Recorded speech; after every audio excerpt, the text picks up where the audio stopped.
You know, a dream is like a river, ever changing as it flows. And a dreamer's just a vessel that must follow where it goes, trying to learn from what's behind and never knowing what's in store makes each day a constant battle just to stay between the shore. Hello, ladies and gentlemen. I am Maxwell Ivy.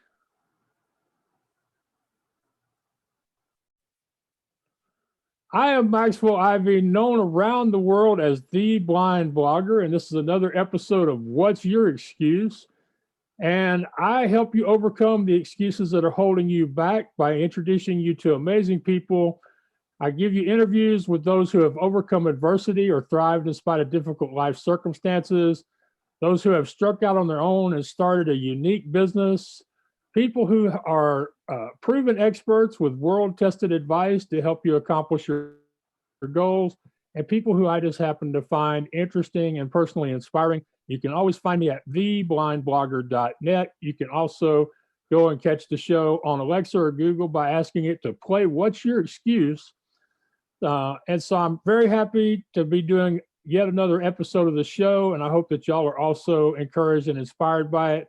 I hope when you visit the website, you will check out my books and hopefully buy my latest one, The Blind Blogger's First Speaking and Signing Adventures, How You Can Conquer Your Fears, where I share my first travels in 2017 to promote myself as an author and overcome fears, objections, obstacles, and also made a lot of great new friends and had many new experiences at theblindblogger.net. Also hope you will visit my sponsor, Chip Edwards at createmyvoice.com. He is an expert on voice branding, help you maximize these new platforms of Alexa, Google, Siri, not only on the home devices, but the wearables and those in people's cars now. You want to be where they are so that you can grow your audience and sell your products or services. So be sure and reach out to Chip Edwards at createmyvoice.com. So today I have another wonderful guest. Her name is Amy Bovaird. She is a longtime friend of mine personally and a great supporter of the podcast, as well as supporter of my mission and somebody who has helped me overcome some of my own excuses in the past. You can find Amy at amybovaird.com, and that's AMYBOVAIRD. I hope you will sign up for her email list and get her regular encouraging blog posts and email messages. Amy, she studied in college in the area of education, and she spent many years traveling the world, teaching English as a second language in Latin America, the Far East, and the Middle East. And when she was about 28 years old, she started losing her vision to retinitis pigmentosa. I like how she says in her bio, she can't pronounce it or spell it, but she knows what it is. And that started to cause her to lose her vision. Shortly thereafter, while living in the Middle East, she was by herself. Her husband was working in another area, and she had to suffer and overcome the loss of twin babies. She eventually moved home to help her father as he was suffering with illness, and she eventually had to survive losing him. And since then, she has become an author of many great self-help books, including Mobility Matters and Cane Confessions, which really show the lighter side of accepting your vision loss, adjusting to the need for a white cane, and relearning how to navigate the world around us. She's also written a great new book called Hitting a Home Run, where she talks more about the vision loss, but also about how we're all in this together and that everybody has some sort of struggle or trial to overcome, and that there is still hope in the world. There's still positive things to happen, and that you can achieve these things or find these things through faith, a positive attitude, and a great sense of humor. So now that I've told you all about Amy, I hope you will all welcome her to the show. So Amy, thank you for coming on What's Your Excuse? Oh, I'm thrilled to be here. Yeah. I'm thrilled to have you here. For those of y'all who don't know, last fall, Amy invited me to come to Erie, Pennsylvania, where she lives, to do a series of book signings and public speaking events. And it was an amazing 8 days that I got to spend with you. I can't tell you enough how much I appreciated those opportunities you gave me. And really, I'm looking forward to having people learn more about you and maybe learn something from you as to how you just continue to overcome all these tragedies and setbacks. So maybe that's where we should start. What is the one thing, how does Amy continue to keep going? Because being an author is difficult. A self-published author is like triple difficult. And, being an entrepreneur, supporting yourself, taking care of your family, you're supporting combining with your brother and things like that. How do you do it, Amy? Well, I have a writing coach, which is very encouraging to me. She helps me set goals, and I stay connected with the vision aware team, other people with sight loss, and that keeps me motivated. Our friendship keeps me motivated. I think my faith keeps me motivated. So, all right, so let's talk a little more about each one. Tell people exactly what the Vision Aware Peers is and how that helps you, and how it also will help other people dealing with vision loss or have friends, family, or coworkers who are dealing with vision loss. Talk a little bit about that. Okay, so the American Printing House for the Blind, the aph.org, has so much information, and they have a team of 22 called peer advisors, and they share their experiences with different articles. They have Now Blind, I'm Blind, Now What? So they share their experiences, other people with all areas of vision loss, from mobility instructors to rehabilitation teachers, and people like me, just people who are losing their vision, share their experiences. It's wonderful. And so that is on the American Printing House for the Blind. So I found meeting so many different people and finding they are living successfully with sight loss, that encourages me. Right. And I imagine that I am also a vision aware peer, although I'm not as active as Amy or many of the other members are. But one of the things is that you start to make friends and have real connections with these people that you are working with to create this information. Yes. Mm-hmm. So you're never quite alone, and you're always kind of sharing tips and things.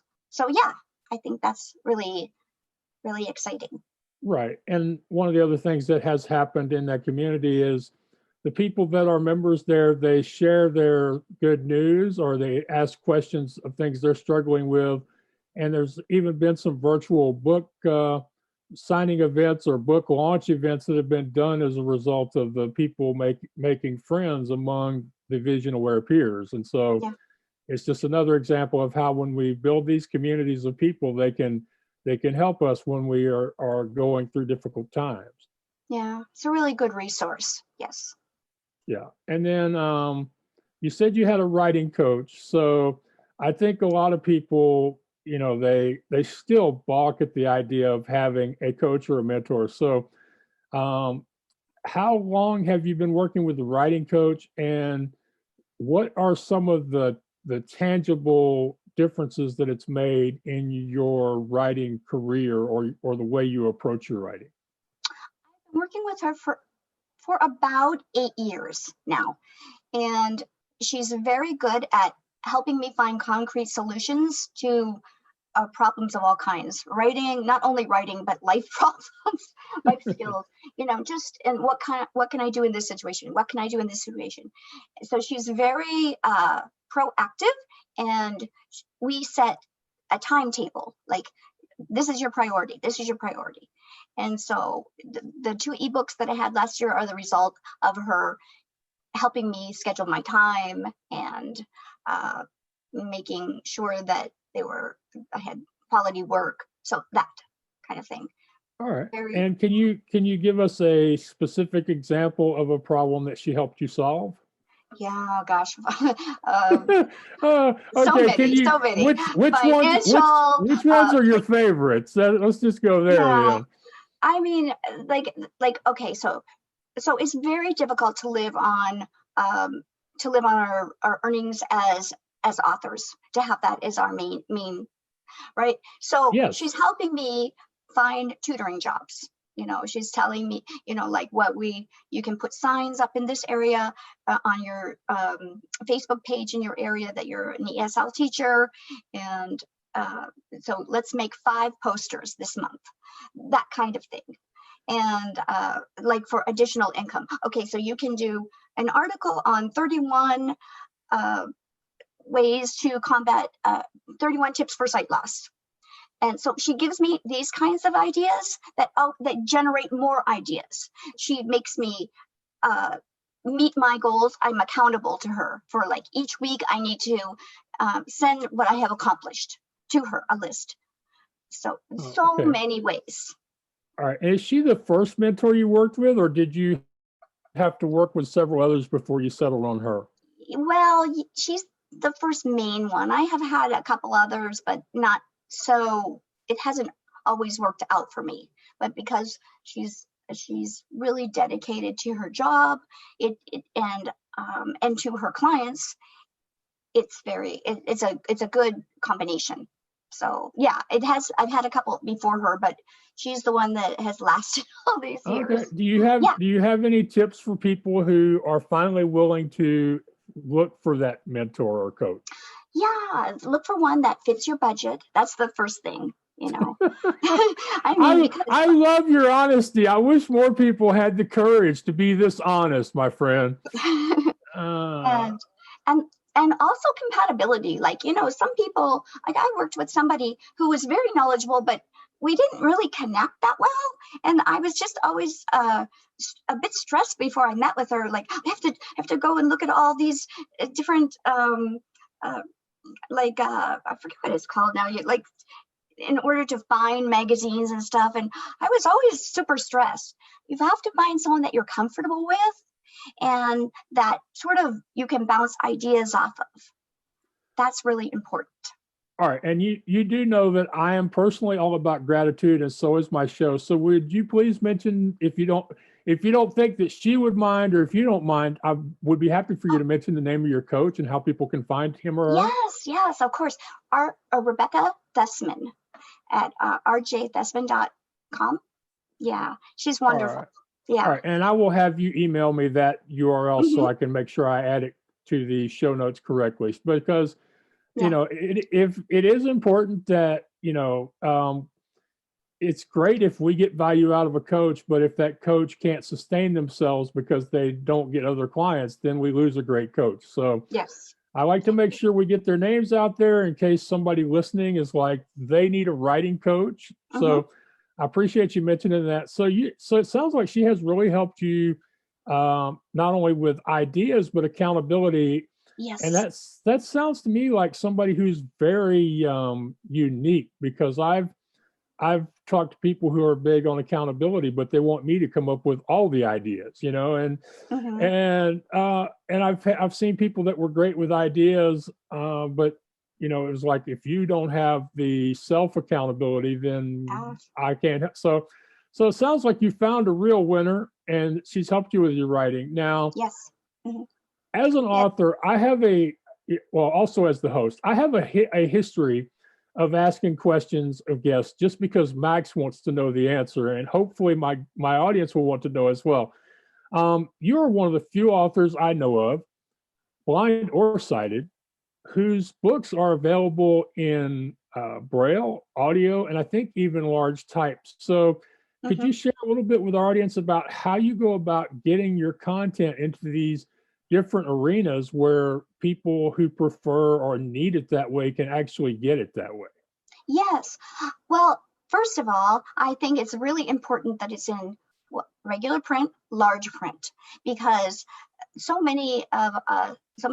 well, I myself struggle with not being able to see the print. And so large print is where I was my first concession, and then not concession, outreach. And then Braille is one that I work with on a needs basis. I have someone that I contact if somebody asks me about it. So that's the sort of on needs, as needs basis. Okay, so with but you can at least offer the Braille option, knowing that you can deliver it if somebody wants it, which is the big thing for an entrepreneur, is for people to know that you have it, and then to know personally you can deliver it. Okay, so that's how you handle Braille. Yes. So audio is a whole other bag, right? So I had people read parts of my book to see how they sounded. Then I asked my readers what they thought of them, and I went through a couple, 2 or 3, and in my face-to-face critique group, one of the members recommended the woman that I now use, and so I sent my section to her to record, and I let a few other people who are accustomed to audio books, like Maribel Steele. She listens to a lot of audiobooks. She also knows music, so she's used to what is like good recording. Right. And so she could judge the reading quality and the engineer side of the sound quality. Okay, I got you. Yes, that's it.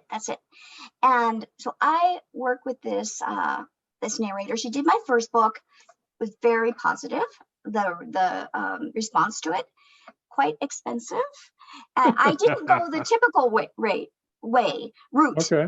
I because you can go now and split like the go and audition somebody, and then it's 50-50 the royalties, but I didn't go that way because I just didn't know enough about it. So I went with this woman, and it was quite expensive. So what I did was I was speaking at different Lions clubs at that time, or just starting to speak, to share my story, right, to get confident. And so I decided to ask them to help me produce this book. And so I sent letters to all of the Lions Club in my area to help me produce it, and they gave me donations. And so because I would have never been able to do it on my own because it was so expensive, but they paid 50% of the cost, and there it was. It was so exciting. Okay, let's stop for just a minute. All right, I hope y'all are listening at this point, and I'm going to definitely put this in the show description. She needed to record her book and get it out there in audio where more people could hear it, buy it, and be inspired by it. And she has this idea to reach out to the Lions Clubs because they support people with vision loss. Right. And by sending out these letters and asking, she got half of her book paid for. And that's really what we're really about here at What's Your Excuse, is finding these unusual solutions. I want to get a little more into this process eventually, but finish talking about the recording aspect of it and how you're getting your books out where people can buy the audio. Okay, so it was really positive response to it, people's response to it. So I stayed with her. So my King Confessions, I did that on my own. That was a little bit shorter. And then Seeking Solace, she has done every single book of mine. And she brings it to life. All of the things that I experience it just comes to life when she reads it. She kind of has my personality in mind when she's speaking. So, and gosh, I'm trying to think of her name right now. I just draw a blank. It's not because she's wonderful. If it comes to you later, we'll mention it later. But either way, just send it to me in an email when we're through, and we will mention your narrator. And I need her name anyway, because I would obviously like to talk to her about my books, because I'm getting a little tired of people asking me why the blind bloggers books aren't available in audio. So I would definitely like to talk to her. So we'll just send it to me and we'll add it in later. And so she's been with you through all your books, which is not unusual because we make relationships with these people. I mean, Lorraine Reguly at wordingwell.com has been my editor through all of my books. And it's one of those things, it's a really hard decision to even contemplate using somebody else, isn't it? I mean, I mean, it's one of those things you don't even want to think about having to hire somebody else, isn't it? Yeah, that's right. And Okay. I wasn't sure if you were hearing me. You scared me there for a yeah, minute. no, I hear you. I can All hear right. you. Yeah. So, yeah. So it's a relationship we build with these people. And do you find it's more so with people who are creative entrepreneurs who happen to be losing their vision than it is for the general public? Or do you think everybody to find some stick with them like that? Yeah, I think everybody kind of deals with that. Everything is more difficult with sight loss, of course, the but I think that once you forge these relationships, it's just wonderful, then you have someone to depend on, so yeah. Is that your Yeah. question? Yeah. Yes, exactly. I'm sorry I confused you. No, no, no. But I thought it was funny how you said that, or as actually, I thought it was very important too that you said that she almost understands your personality so that she Yeah. reads it as if you would be reading it. Yes, yeah. It is a bit discouraging that I cannot read my own work, but a lot of people can't read their own work because it takes skill. It takes a special skill to know when to breathe, when to stop breathing, all of that kind of stuff.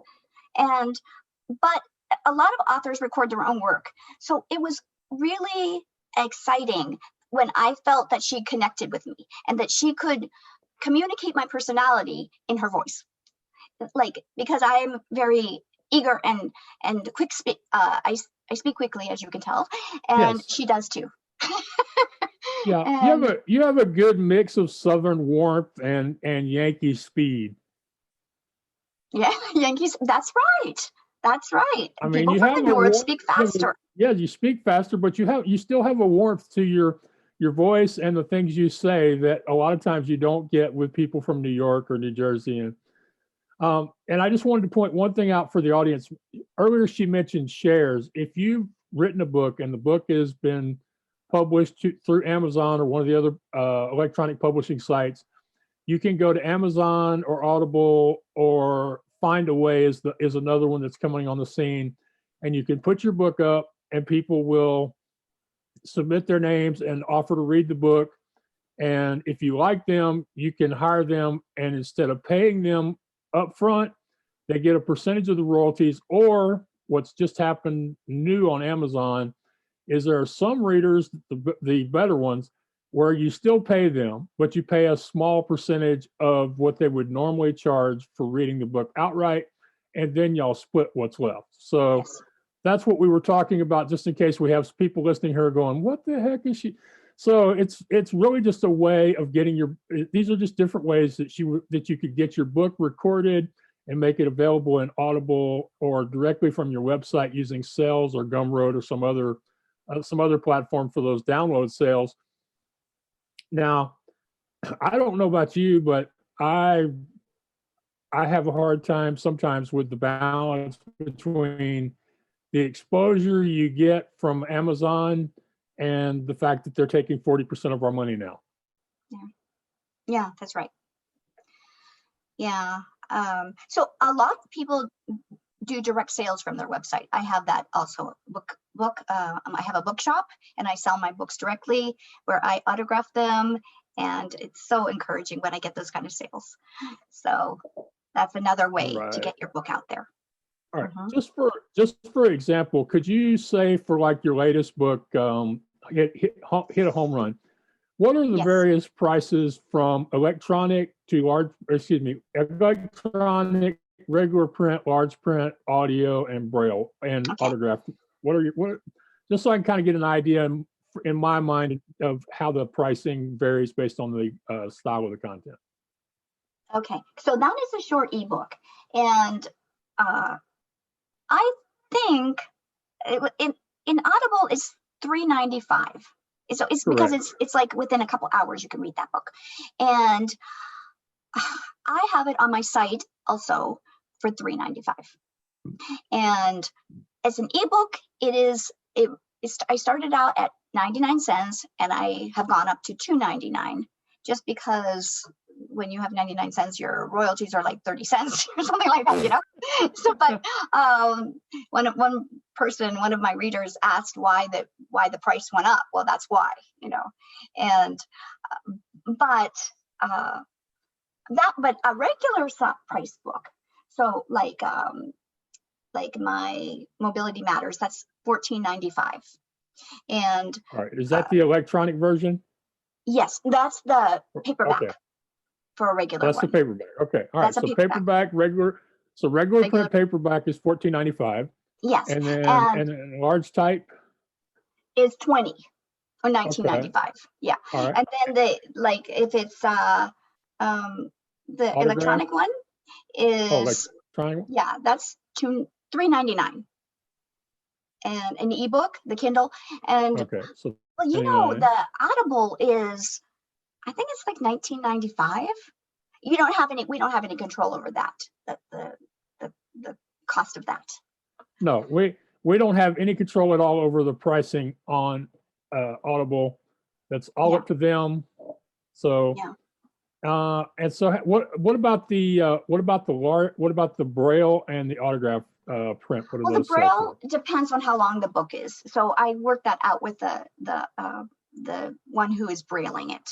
All right. So do you have a rough idea of what Mobility Matters would cost somebody in Braille? I don't think anyone has ever followed through with a purchase of it. Okay. They have contacted me, and I have contacted my friend who does the brailing, but I don't think they've ever followed through. All right. Okay. Yeah, that is, yeah. You know what we ought to do is we ought to find out how much they want to charge for the Braille copy, and then me and you ought to buy one, and then we ought to have a contest to give it away. That's a good idea. Yeah, I'm great with ideas for other people. That's where I excel. That's where I excel, you know. So, okay, well, I was just trying to get an idea, you know, for me and for people who might be listening, you know, just what the difference is between regular type and large print and the electronic version. Much larger, yeah. much wider. Right. But I just want to mention it's Louis Braille's birthday, January 4th. In January, so 207 years, something like that. So that is the good time to do that, to celebrate or to honor his birthday, to do something like that. Okay, all right, I will keep that in mind. All right, so back to the podcast, y'all. This is What's Your Excuse, and you can find us at theblindblogger.net or whatsyourexcuseshow.com, or you can tell Alexa or Google, hey, play What's Your Excuse, and I'm speaking with Amy Bovaird, who is a author, speaker, language instructor, world traveler who happens to be blind. And she's the author of several books about the process of losing her vision, learning how to accept the use of the white cane, and dealing with many other trials in her life, such as losing her twins, and doing all of this as she's also losing her vision. And you can find her at amybovaird.com, amybovaird.com. So I was wanting to get back to you about a question, because I talk to a lot of people, more sighted than blind, about asking for things, and I was just wanting to know, where did you find the courage to send those letters or emails to all those Lions clubs and ask them to help you release your book in audio? I was determined. I just was determined to get it out, and that was the way it was there. I even faced a member of my critique group who said that that's like begging, and I said it's not begging; it's asking for funding, you know. And so I excuse me, you know, I overcame my fear of how I would appear to other people. I just said I think that I have a good. I believe that my mission, it was my mission to get my message out about using a white cane and how important that was to the community of people with sight loss who really struggle against that. And I said, this is one way I can do it. I don't sell enough books to do it on my own to make that money. And so this is how I'm going to do it. And also how I'm going to get the message out to other people about living positively with sight loss. A lot of people in the Lions Club they want to support an initiative like that, and they want to learn what the ways are of moving forward positively, Right. So it wasn't like you asked random strangers or random Right. companies or random nonprofits. You asked a group of nonprofits who are interested in the subject, and you Yes. presented it to them as a way to get information out that was different than the way they were normally doing it, but something you could see them wanting to invest in. And I use the word invest because I recently had a big argument with somebody about people sponsoring my podcast, and I was told that my podcast isn't old enough, big enough, or doesn't have a large enough audience yet to have a sponsor. And I explained to them, I don't have a sponsor. I have an investor. I have somebody who decided to invest in my show and my story and the potential it might have to help others. And also, as a result, the potential it might have to help their business. And in your case, the potential that this could help the Lions Club uh, get that message out to more people about the white cane and about their resources, I imagine. Yes, and also the Lions Club themselves, just to let them know what the Lions Club does, and and to celebrate their involvement and uh, and dedication to those with sight loss. The Helen Keller was one of the ones that said that the Lions Club is a beacon for those with sight loss. So it helps them fulfill their mission as well. Yeah, that's definitely true. And so you managed to find a way to get your book recorded. Yes. I recently talked with a friend of mine, and she said, Max, have you ever thought about asking all these people who know you if they would just read a chapter each of your book, and then you'd have not only have an audio, but you'd have an audio where you'd have a built-in group of people that would want to let everybody know, hey, I read chapter 12 of the Blind Bloggers New York City Adventure. And I said, no, I never thought of anything that crazy. And she said, okay, what chapter do you want me to read? I'll go first. Oh, that's great. Yeah, so there are always these options. The problem is that you have to be willing to humble yourself and look a little silly sometimes, don't you? Yeah, you do, really. And you have to put yourself out there. That's right. Yeah. Isn't that what your whole book is about? Your last book? Yes, exactly. Yeah. Yes, it's exactly about putting yourself out there. Although I've been told if I want to really do a book about putting myself out there, I need to write a book about my experiences going from podcast guest to podcast rock star to podcast host, and tell all of those stories. But I just haven't done it yet. But yeah, you're right. It's all about what I'm about, is putting yourself out there. Right. So let's bring this back to your personal story. Do you believe that your vision loss and these other losses you've experienced, have they made you stronger? Have they given you the ability to do things like publish this book and decide that you're going to be an author? Yes, I believe so. The some losses, like when I lost my mother, I was just so devastated, and I didn't want to write anymore for a couple months. I said, because this kind of took time away from my time I could be spending with my mom, and so I was really so discouraged at that point. That was in 2017, and I just thought, oh, no, I can't do it anymore. And that's one of the ways that my my writing coach helped me. She said, okay, what are the ways that you got through past losses? And I thought about the twins, and I thought about my divorce, and I thought about my dad. And so then that was my sort of invitation to, well, let's write about the things that you could get through. And that actually made up Seeking Solace, the devotions for that. It was sort of with Seeking Solace, it helped me to move ahead with that book. And I get past my mom's loss, really. It's looking at how God had met my needs in the past, and how I didn't really realize until I wrote that book and saw scriptures, how God really met me in my need. How did he meet me when I was when I was by myself and I found out about the babies? How did he meet me when I was mad at Ehab?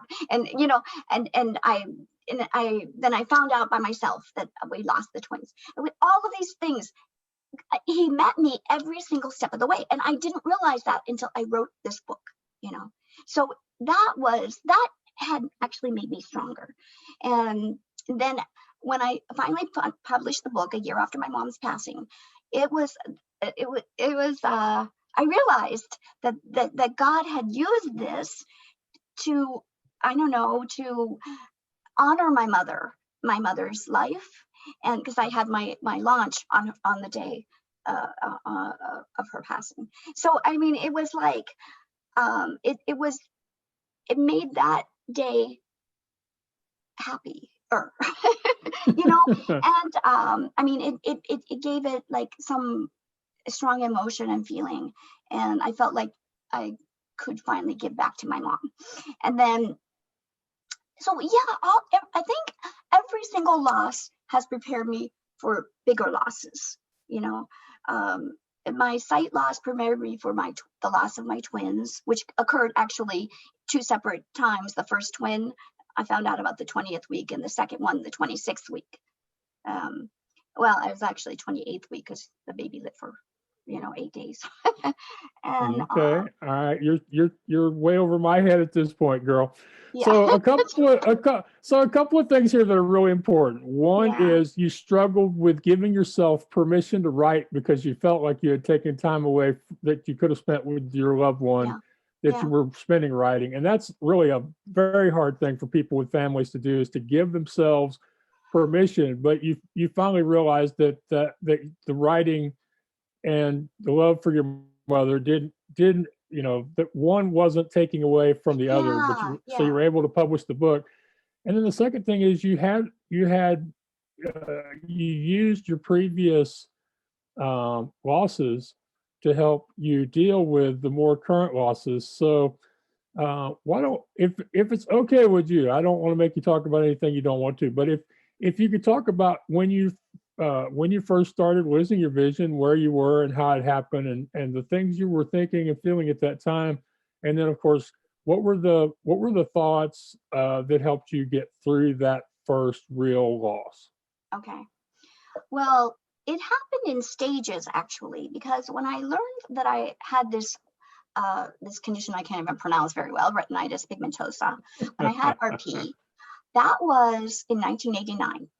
And I thought my world was just going to fall apart, and I had just accepted a job teaching English in Indonesia, halfway across the world. And my mother's like, you can't go there. You're going to get hit by a car. We had all, and I didn't know if it was going to be, they couldn't tell me if it was going to be suddenly or if it was going to be gradually. They said, it was different for everyone. Back then in the 80s, they didn't know. There's so much they didn't know about this. And so I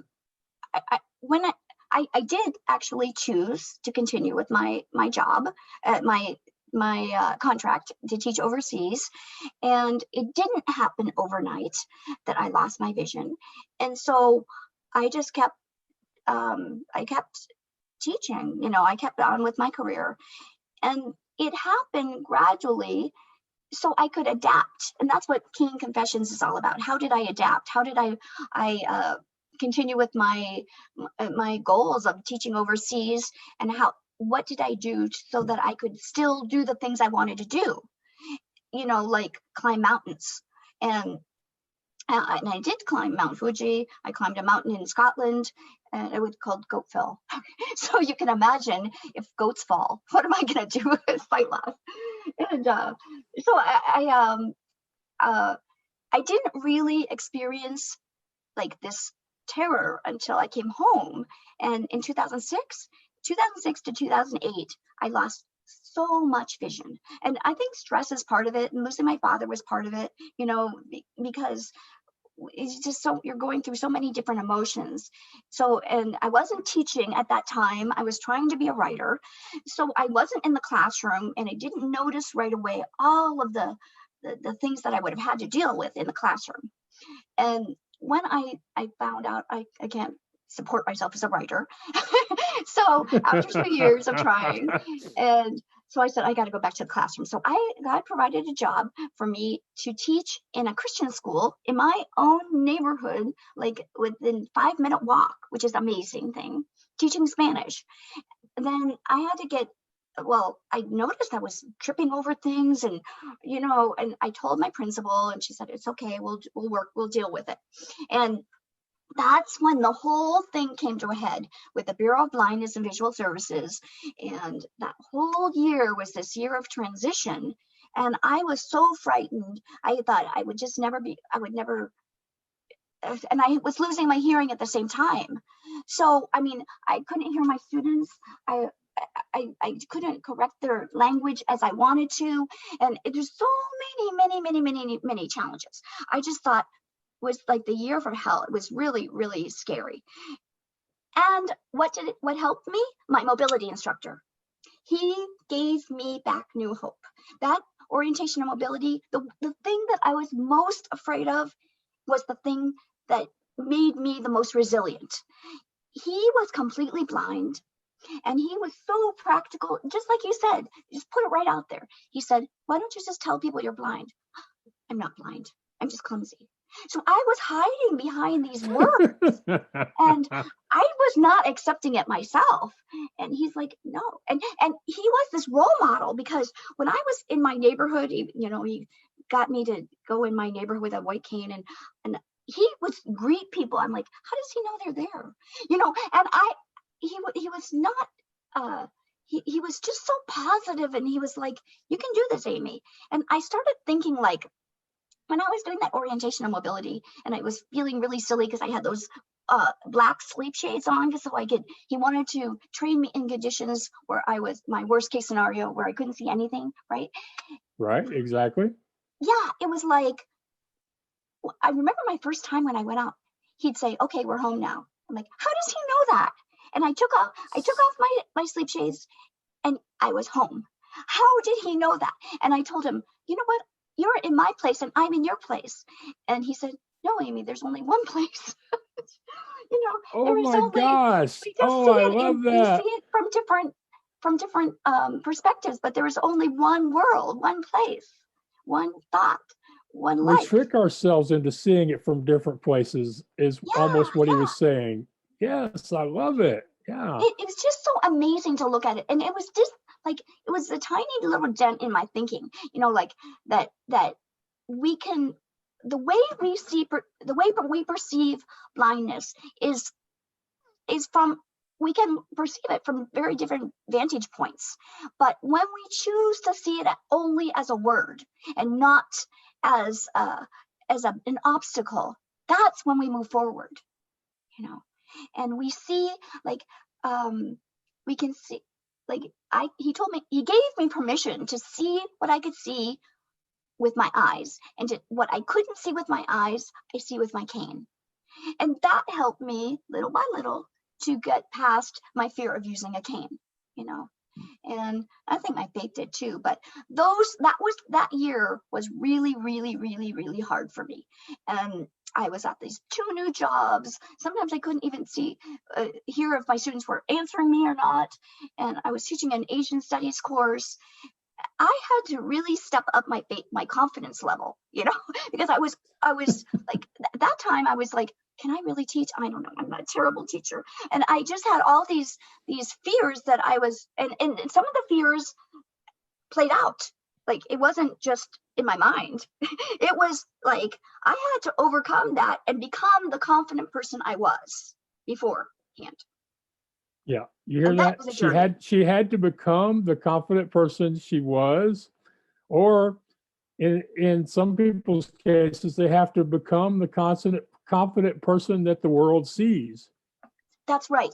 How confident we feel about ourselves is what we project onto others, and that's how they respond to us. And confidence that's what I found. Is sexy, I think, is an old expression. Yeah, that's right, I guess. But yeah, it is how they perceive us, and how we perceive ourselves is what we project, and how we have to make them feel comfortable with ourselves, with and I think that it's kind of a circular thing. The more comfortable we feel about ourselves, the more that we project, and the more that comfortable other people feel with us. You have to make the Right. distance yourself, lessen the distance, make yourself approachable, because we have to overcome what people perceive of some negative perceptions, some positive perceptions. So Right. What you're talking about is the way that the majority of the world either sees us as um, needing help or sees us as being um, superheroes. It seems like they're yeah, yes, yeah, we just we have people dreams like everybody else, and we have our limitations, and we have our strengths. you know yeah. right, yeah. Now I think the people who are following along can understand that you not only have a strong faith, but you have a great positive attitude and sense of humor. So, where do those three things come from? And have they always been part of you? And maybe you've just leaned on them more lately, or is it something you've developed over time? I think it's something I developed over time. I've always been hopeful, like I always look in a positive, try to look at a positive way at things. And I think I'm able to do that because of my faith. And I feel that God is always with me, and he is gonna bring people. That's mostly how I bring people into my life. And he brings the right people into my life, and that brings me a lot of encouragement. um, Even if it's for a short time that somebody's with me to help me, or to um, like as a resource or whatever. So it's my faith, it's my natural sort of optimism, and it is, I think it's success. I mean, success in that I am able to overcome that. Had all three of those things help me to remain positive, you know and hopeful, and it has developed over time. But friendships are so important to me, and the friends I have are loyal, and they encourage me. My childhood friends, the friends I have made with sight loss, the friends I've made in the entrepreneurial world. And it just, like, God always brings me so many friends in my church, you know and my high Yeah. school class. It's just, I feel like so blessed that over my overseas students, my overseas teaching friends, I'm still friends with them, you know? Wow, that's very impressive that you're still connected with people, and especially with people who've had to adjust to Amy being, not exactly the Yes, same Amy they knew at yes, that. Yeah. that's right. Are That's there really hard too. Like when you haven't seen someone for a long time, and you see them, and they're like, yeah, what's this stick for? I'm like, it's not a stick, it's a mobility cane, away cane. Well, yeah, what's going on with your eyes there? What's it's like, that's really hard for me, to and I just want to hide sometimes, but I don't. And I do write a story about that, about what's the oogly things, or I don't know, just that, like, I share this. I think it's important to be vulnerable, to let people see where you're really coming from, because that's where you educate people. And they it's things that regular readers, or even sight blind readers, they don't think about. And they may have had a similar situation, and they've kept it inside, and so suddenly they can relate to you, and they're not alone you know right? One thing that just occurred to me is you talked about vulnerability. So I I have really tried to encourage people to accept the idea that being open and vulnerable, even online, is not something that drives people away, but it's something that only makes people see you in a different way, but more attractive way, and want to be part of your story. What's your experience been with putting yourself out there so openly and sharing your story so in such a vulnerable manner? I think it's been really positive, because when I do this, like this morning, just to give you an example, I received an email from someone whose wife is losing her vision, and he asked if she could speak to me as someone who has gone through a lot of the things his wife is going through now. And I just think that it makes you approachable, that you and it gives you you are there, and that's part of my mission is to encourage. I'm a big encourager. I love to encourage people in all kinds of ways, and I making yourself vulnerable makes you approachable, and then you can help other people. And then you can, I don't know, it's not only help other people, it's to empathize, it's to they can help you, they can encourage you that you have a purpose. You have, by sharing your story, making yourself vulnerable, your purpose is to connect. And the more connected we are, the less alone we are. Yeah, I like that you said that people can appreciate you, because I often tell people that when it comes to being a podcaster or an author, sales and downloads and merch sales are great, but sometimes a sincere compliment can be more valuable than cash. Yeah, I totally agree. Yeah, that, and in knowing that we are a resource, or that we have encouraged someone is really important. I feel, this the whole reason I write is just when I write the books that I wanted to read, when I was facing these things. And the humor is a big part of my writing, because lots of things, everyone has their own slant. And I used to think, maybe I should just be like perfect. Maybe I should just show myself as this expert and this, I'm a tip giver and this and that. And I'm like, I'm not perfect. I am like, every single day I am challenged. And that is what my life is like, and I make a mistake, I wear my slippers out, and then I have this problem, and or people don't notice that I have a white cane, and they're like, it's the eighth window down, and I'm like, that's my life. And I just thought it's really funny when I think about it. There's so much humor that makes me laugh when I think about it, what life is like, and why not celebrate it? Why not say, oh my gosh, I can't believe that happened to me, kind of thing. Do you have a funny story about maybe something recently? I mean, like, have something happened maybe with COVID that has been funny based on your take on it? Oh my gosh, so many things. Well, I'll just tell you about the last thing that happened a couple nights ago when I was celebrating my brother's birthday.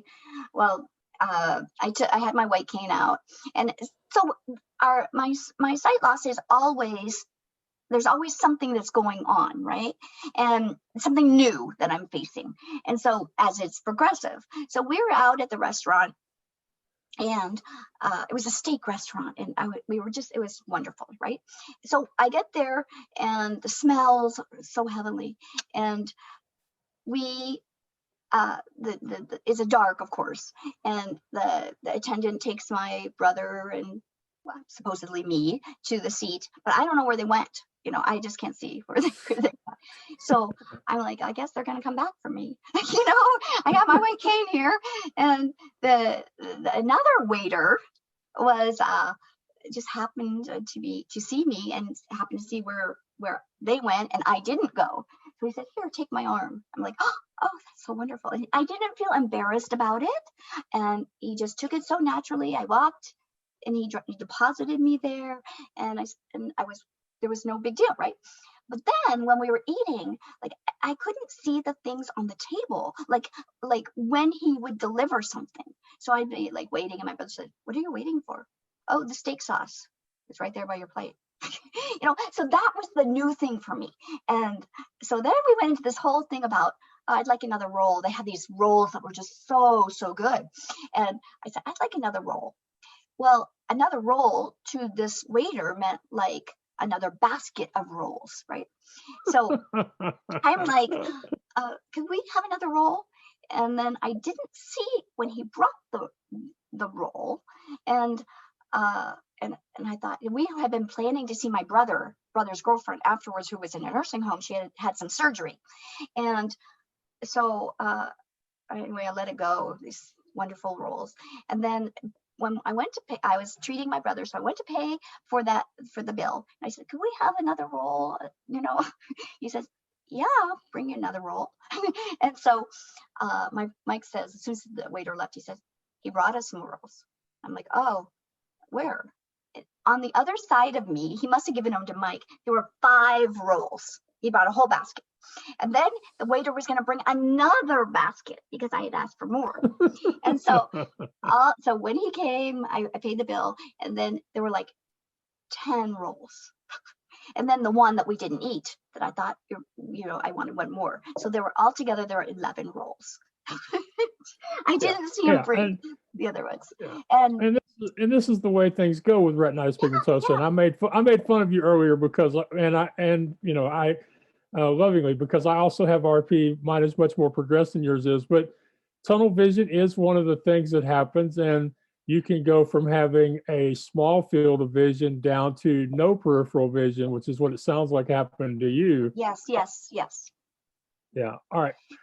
Yeah. Okay. Well, all right. Before I forget, I want to give you the opportunity to mention your 2 new books that you're working on, okay. and encourage people to go to your website, amybovaird.com, and sign up for your mailing list so they can get a free copy of the Hitting a Home Run ebook. Yeah. Hitting a Home Run ebook.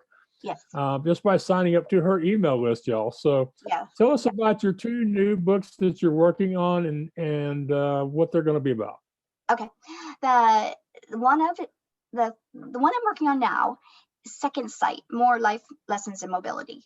It's a story, it's a book of 25 chapters, and it just talks about my everyday life, like kind of stories that I just shared, and like the story I just shared.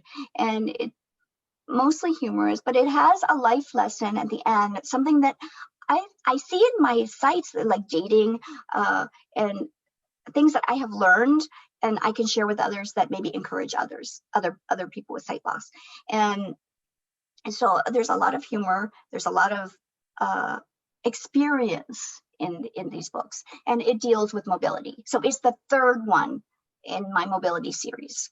And what was that name again? Second Sight, More Life Lessons in Mobility. All right, and that'll follow Mobility Matters and Cane Connections. Confessions, okay. Yes. Mm-hmm. Confessions, all right. I told you I would get at least one of them wrong before we were through. Oh, I mean, I was this close. I was this close. And the other book is Tenuous Ties. That one is God's. I haven't thought of the subtitle, but I think it's going to be like God's ongoing comfort during after child loss. And it's the story of losing my twins, and it starts from the beginning and goes all the way through, and it ends with A Time to Dance. So it is how God, like sort of some of the things that God did, like, were miracles basically, and it's highlighting the major things that I went through with the loss, and how God encouraged me. Like, for example, just to give you a quick idea, is that I planted some jasmine bushes to remember my twins, right, in my backyard, which is really unusual. My husband he'd never heard of such a thing. And they didn't bloom. But just the anniversary of the year of Noor, my second baby's passing, there were some blooms on both of them. By the time that like Mother's Day, when I found out that I lost Noor, it was a whole flower. And like, how could that happen? Just 1 year on the anniversary of Noor's death. So it was just like God was giving me these little things to encourage me. And that's what this book is about. Like, how did I handle this really, really, really hard thing? And how did God encourage me? Yeah. And all the way through the end, when God is still encouraging me with A Time to Dance. So that's what that book's about. Okay. Yes. And So the first hopefully Mother's Day. So the first one is about the experiences and how you survived them, and then the second one is like a year or so later, showing how you're continuing to get past the loss. Am I following correctly? 20 years later. 20 years later. Oh, okay. Yeah, how All God right. is still Okay. All giving right. comfort. Yes. Okay. So on So, a holiday, yes, on Valentine's Day specifically. Yeah. okay. And All right. so Well, God doesn't this stop. is why you'll have to sign up to her email list, because then you'll know about all the books when they get ready to come out, and you can do some pre-orders or get yourself a signed copy. So I'm glad that we finally got connected, Yeah. and I really wish I had done this when I visited you last year. We could have done just one of those profiles like the big kids do on television for you. It would have been fun, and but I've really enjoyed my time with you. So before we go, Yeah, is me there too. one? Yes, thank you. I really appreciate that. So before we go, is there one thing that you would like to tell people that you feel is the most important thing they should learn from your experiences and the way you have overcome your past tragedies or failures? One thing. Well, Keep going. I'm not Keep I'm going not gonna forward. grade your work. It could be two or Yeah. three things, but one would be good. Yeah, I think just keep going forward. And I mean, just keep pushing yourself to go forward. And and don't give in to that hopelessness that oftentimes attacks us. Satan is going to try to discourage us in any way possible, and he's going to throw all kinds of roadblocks in our way, and it's like that for everyone. And we just have to determine that we can overcome. Look at Hank Aaron. I just read his story today. He overcame all of the racial prejudice when he was trying to break Babe Ruth's record. He was getting hundreds of thousands of hate mail, and he overcame that, and he broke the record. So it's like, if I could say one thing, is don't let discouragement stop you. Move forward. Whether that takes talking to somebody, whether that takes seeking like a friend or a counselor, or going to a website or something, but don't yeah. Don't, or listening to a podcast, but don't quit. Just keep moving forward. Yes, find a way. Journal, and anything, there's always a way. Pray, yoga. I don't know. Everyone finds a different way, but don't let that black gloom overcome you. You can do it. All righty. Well, I really appreciate you coming on the show. Thank you for sharing your experiences and the lessons you've learned, and hopefully we've shared some of those lessons to the point where some of our listeners are going to actually apply them and continue moving forward. So thank you so much, Amy, for coming on What's Your Excuse? I want to tell you one more thing. Sandy Weaver is my narrator. I knew it would happen. It came to me. Sandy Weaver is a wonderful, wonderful narrator. Yeah. All right. Glad we got that in. Okay. Just came to me. Yeah. Yeah. Well, that's the way the mind works. At least, that's the way mine works. So, all right. This has been a real pleasure, and I thank you again. Oh, my pleasure. Yes. So.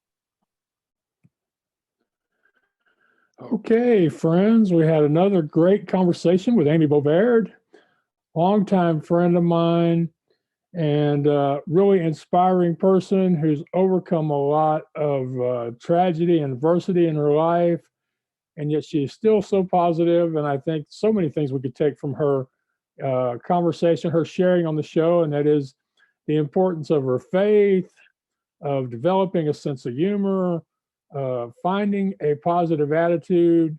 And I thought it was interesting how she said that a lot of these things were actually developed by overcoming the things that have happened to her, the gradual loss of her vision to the point that she couldn't, or thought she couldn't, continue pursuing the form of employment that she wanted. the loss of twins almost just a few weeks before they would have been born, and to do so without her husband because he was off working, the loss of her father, the loss of her mother. I mean, just so many things. And she attributes these to her positive attitude now, along with her faith, sense of humor, and her friends, both in person and online. And while we didn't talk about it, I know she has a very special relationship and friendship with her brother Michael. And I know that he is also a source of support for her. But I just really impressed. I mean, she's lost a lot of her vision. She's lost a good chunk of her hearing.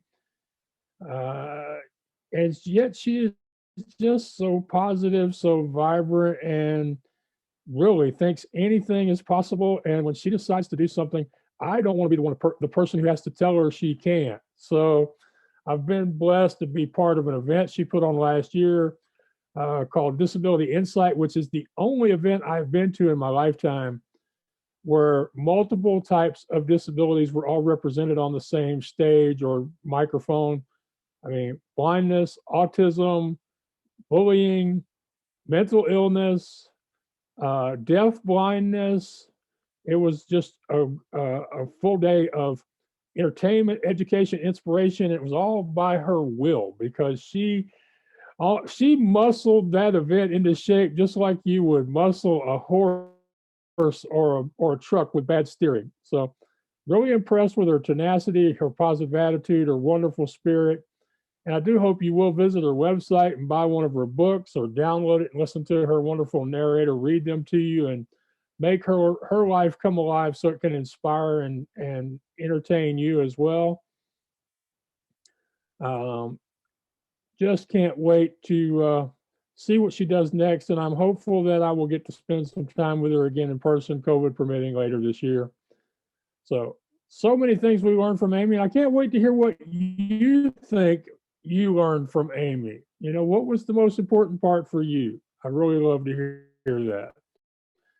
Because by hearing what y'all are interested in, what you found to be inspiring, educational, or challenging to your current situation, that's how I make the show better. And I think I have a good conversational style, and I'm very personable with my guests. I want to get to know them as friends during the course of the interview, but I'm always open to a little bit of positive criticism. I emphasize the positive.